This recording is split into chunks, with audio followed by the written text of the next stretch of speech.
जो आईआरसीटीसी घोटाला मामले में लालू यादव, राबड़ी देवी, तेजस्वी यादव की याचिका पर सुनवाई करेगा। ये याचिका निचली अदालत के उस आदेश के खिलाफ है जिसमें कि पिछले साल अक्टूबर में तीनों के खिलाफ करप्शन और आपराधिक साजिश के आरोप तय किए गए थे। पिछली सुनवाई में हाई कोर्ट ने इस पूरे मामले में सीबीआई को नोटिस भी जारी किया था। साथ ही अब देखना होगा कि हाई कोर्ट इस पूरे मामले में क्या रुख अपनाता है। तमाम जानकारी के साथ हमारे संवाददाता दिल्ली से अरविंद सिंह हमारे साथ जुड़ चुके हैं। अरविंद, आपके पास क्या कुछ जानकारी, किस वक्त तक सुनवाई होगी? देखिए, तकरीबन 11 बजे तक उम्मीद है कि इस मामले पर सुनवाई हो सकती है। और निचली अदालत ने लालू प्रसाद यादव, राबड़ी देवी और उनके जो बेटे हैं तेजस्वी यादव, उनके खिलाफ आरोप तय किए थे। और निचली अदालत की ओर से जिन धाराओं के तहत आरोप तय किए गए थे उनमें प्रिवेंशन ऑफ करप्शन एक्ट की विभिन्न धाराएं, इसके अलावा आपराधिक साजिश और धोखाधड़ी के जो आरोप थे वो निचली अदालत की तरफ से तय किए गए थे। उस आदेश को लालू प्रसाद यादव, उनकी पत्नी और उनके बेटे तीनों ने हाईकोर्ट में चुनौती दी है।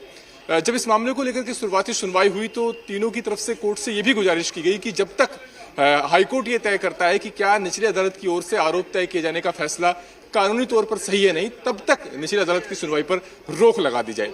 लेकिन हाईकोर्ट ने ये साफ कर दिया था कि वो इस मामले में एक तरफा रोक नहीं लगा सकता और बिना सीबीआई का पक्ष जाने हुए, बिना उनके दलीलें सुने हुए कोर्ट एक तरफा रोक का आदेश पास नहीं कर सकता। तो अभी भी जो फौरी राहत है वो लालू परिवार के सदस्यों को नहीं मिली है। हाईकोर्ट ने अभी तक निचली अदालत की जो सुनवाई है उस पर रोक नहीं लगाई है। अब इस मामले में कोर्ट इस बिंदु पर जिरह कर रहा है कि क्या निचली अदालत की ओर से जो आरोप तय किए गए थे वो फैसला कानूनी तौर पर सही था या नहीं। लालू प्रसाद यादव और उनके जो परिवार के बाकी सदस्य हैं, उनकी तरफ से जो वकील पेश हुए हैं, उनका यह कहना है कि इस मामले में निचली अदालत के आदेश में खामी है। निचली अदालत ने कई सारे तथ्यों को नजरअंदाज किया। उनके खिलाफ कोई ऐसे पुख्ता सबूत नहीं है जिनकी बिना पर इस मामले में आरोप तय हो सकते हों। वहीं सीबीआई का यह कहना है कि इस मामले में पुख्ता सबूत हैं और उन तमाम डॉक्यूमेंट्री सबूतों को के मद्देनजर ही इस मामले में निचली अदालत ने आरोप तय करने का फैसला दिया था।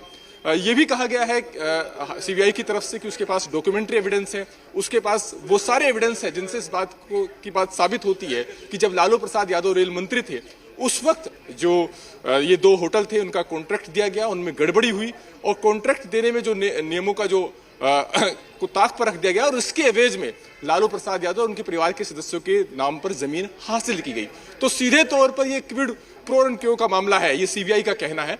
बहरहाल आज भी इस मामले में आर्गुमेंट जारी रहेंगे और उसके बाद कोर्ट को यह तय करना है कि क्या निचली अदालत का जो आदेश है जिसमें कोर्ट ने आरोप तय किए थे लालू प्रसाद यादव, उनकी पत्नी और उनके बेटे के खिलाफ, क्या वो फैसला कानूनी तौर पर सही है या नहीं। अरविंद, तमाम जानकारी साझा करने के लिए आपका शुक्रिया। आपसे अपडेट हम लेते रहेंगे।